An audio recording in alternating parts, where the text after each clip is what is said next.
Hi everyone, welcome to the Transmittal Overview webinar brought to you by Convey Compliance Systems. For the next several minutes, we will be discussing the overall process of creating transmittal files, which is one of the final steps in the information reporting process.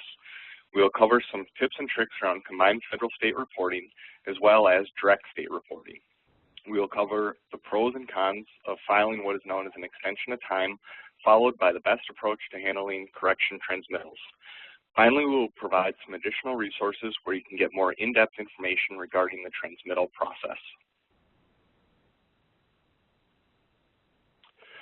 The purpose of a transmittal is to send the information that you provided to your recipients or payees to the government.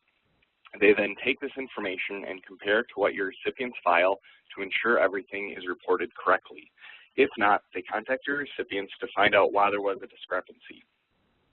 Where and when you need to send this information depends on what type of payments your organization is making, i.e. what form types you are processing and printing. Regardless of what types of forms you file, there are some best practices they should be following as it relates to transmittals to minimize your risk and decrease your chances of having a transmittal file rejected. The first thing you should do before you create a transmittal is run some balancing reports so that you can ensure that all of your records are included in your file.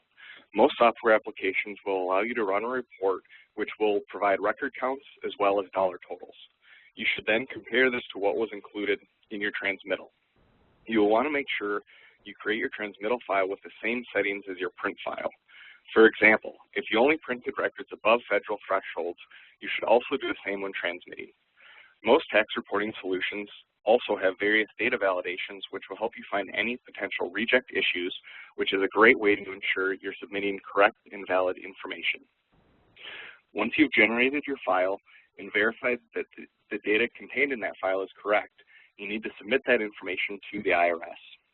This is done by uploading the file to their FIRE system. You can log back into the FIRE system after 48 hours and make sure your file was accepted.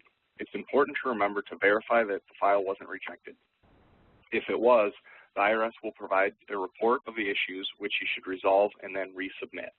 You'll continue this process until they accept your file.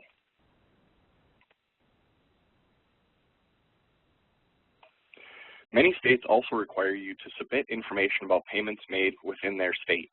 The IRS has attempted to simplify this process by creating a program called Combined Federal State, or CFS program.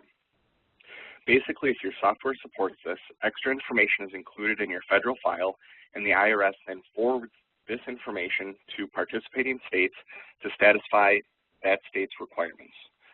For basic payments, this is all that you have to do. You must use caution when filing CFS, as some states do not participate. In fact, only 32 states currently participate as of 2010. You must also submit a test file to be accepted into this program. Another pitfall you may run into with CFS has to do with states that participate but have exceptions which require what is commonly called direct state reporting. So what is direct state reporting?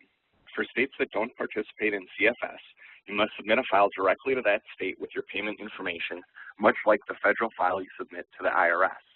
There are also some more complex states like Wisconsin, which participate in CFS for payments with no state withholding.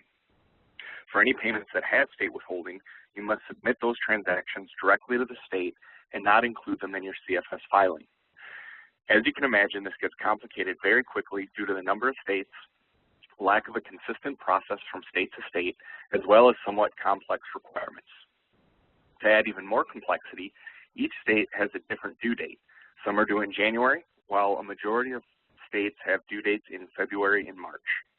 State reporting is one of the least understood aspects of information reporting. If you're unsure of your filing requirements, you should seek additional guidance from a tax professional. We've talked a little bit about timing for the various transmittal types. At the federal level, 1099 forms are due to the IRS via electronic file by the end of March.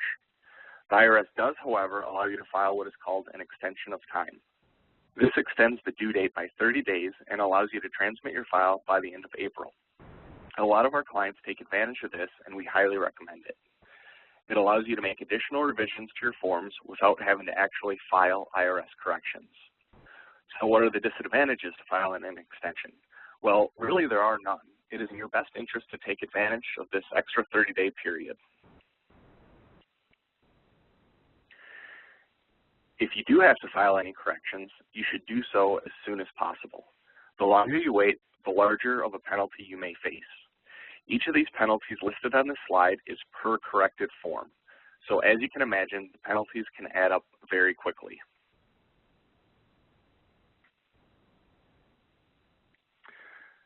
So, what are the key takeaways? Well, there's 4 steps that you should make sure that you take. The first is spend time validating form counts and totals before transmitting your files. Second, take advantage of the extension of time to avoid corrections and penalties.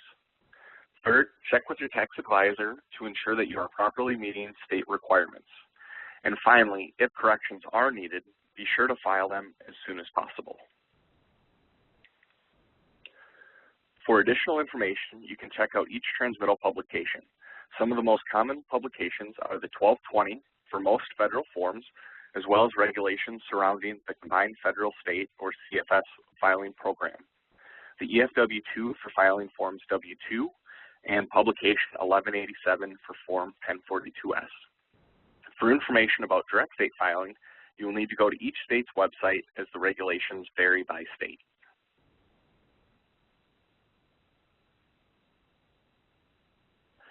If you have any questions about Convey or Convey's tax reporting solution, please call 1-800-1-888-303-1099 or visit www.convey.com.